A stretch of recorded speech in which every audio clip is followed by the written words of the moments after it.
Robert Elliott was a silent star in the 19 teens and 20s and made a successful transition to starring in the talkies. But by the early 30s, he had moved into character work. Why? Join me as I investigate.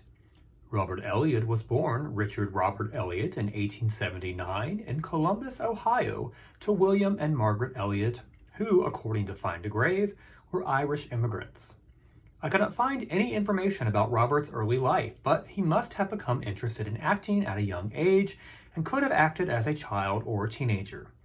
In 1900, at the age of 21, Robert made his Broadway debut in a revival of the play version of Ben-Hur, which starred future silent star William Farnham in the title role. Robert's next Broadway credit was in the 1911 musical comedy A Country Girl, so I'm assuming during the years between that he went on the road with touring shows, performed in vaudeville, or performed off-Broadway in New York. He probably continued on with these type of performances between 1911 and 1916. Because in 1916, probably on the strength of his stage work, Robert made his debut in motion pictures in The Kiss of Hate, appearing as the leading man to the star Ethel Barrymore. That same year, he appeared in 4 more films. He supported William Nye and Marguerite Snow in Notorious Gallagher, supported Alice Brady in Miss Petticoats, and supported William Nye and Irene Howley in Life's Shadows. He must have made a great name for himself as he appeared in 8 more features in 1917 alone. He was the leading man to Marjorie Rambeau in Motherhood, The Mirror, The Dazzling Miss Davison, and Mary Moreland. He seemed to specialize in playing serious leading men during these first few years. In 1918, he found a change of pace with his work, starring with Mabel Normand in the comedy Joan of Plattsburgh, which got him a great review in Moving Picture World. 1919 was another big year for Robert. He starred with Dolores Casanelli and E.K. Lincoln in the surviving drama Unknown Love. Although most of the film is a serious war romance, Robert provides comic relief as the bumbling Captain Jack Timms, who tries to court Dolores' Doris Parker by bringing her a teddy bear. He got a nice mention in Variety for his work. That same year, Robert also starred with Theda Bara in A Woman There Was at Fox, playing Polk, a pearl diver that loves Zara, played by Theda. Robert moved into the 20s, still starring in several motion pictures between 1920 and 1922. Highlights include The Empire of Diamonds, in which he got top billing as Matthew, the head of an American diamond concern. This film got a rave in Moving Picture World. The Money Maniac in 1921, in which he played a swindler and got another rave in Moving Picture World. And Without Fear in 1922, in which he starred alongside Pearl White. In November of 1922, Robert returned to Broadway and starred with the great Gene Eagles in the original production of Rain, in which he played Sergeant O'Hara.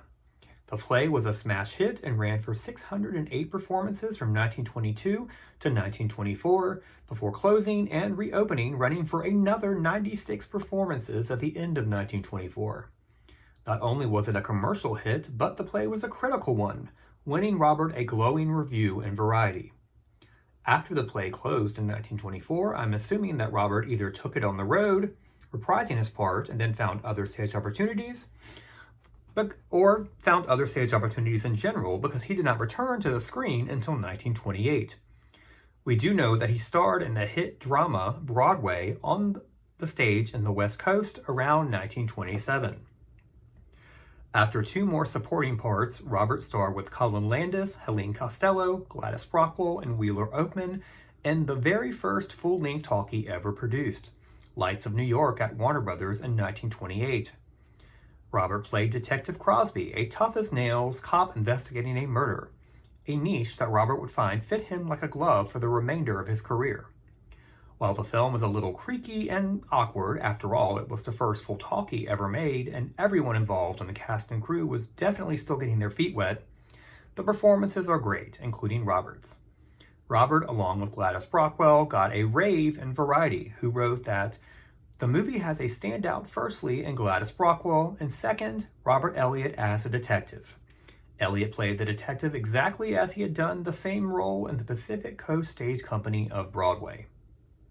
Robert was off to a great start in the Talkies, and next starred with Mary Astor as another detective who this time is a little softer and kinder in Romance of the Underworld, a silent film with synchronized sound and music effects. Synchronized music and sound effects. Robert got a rave in the New York Times for his work and won a Photoplay Acting Award for the Best Performance of the month of January 1929. Also in 1929, Robert starred with Dorothy Burgess in Protection, a silent, before supporting George Bancroft in Thunderbolt, playing the death row chaplain that tries to counsel Bancroft's title character. Moving into the 1930s, Robert mostly shifted entirely to being a supporting character actor, although he did have a few talkie leads here and there. Leading role highlights included Dan Moriarty, a rich Irish political boss out to court Sally O'Neill and Kathleen Mavourneen in 1930, and District Attorney John Clay, who realizes that his wife, played by the great Priscilla Dean, has not only been unfaithful, but is also a murderess in 1932's Behind Stone Walls, giving another excellent performance. But like I said, for the next 16 years, Robert became one of Hollywood's busiest character actors and seemed to specialize in playing various members of law enforcement, including detectives, sergeants, lieutenants, beat cops, plainclothesmen, uniformed cops, judges, attorneys, and captains.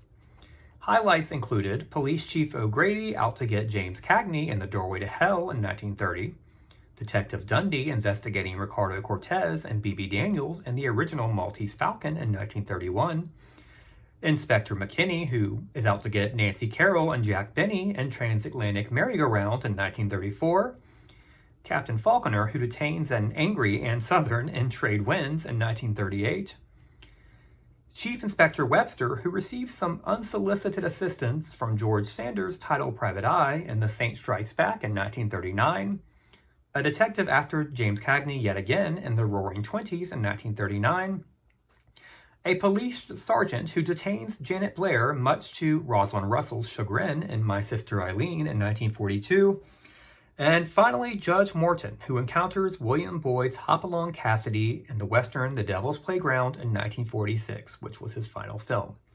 However, probably most famously, Robert Elliott played the Yankee captain that detained Rhett Butler and enjoys playing poker with him in the Atlanta jail scene of Gone with the Wind in 1939, and got some wonderful quips to Rhett about the amount of quote-unquote sisters that came to visit him in the jail.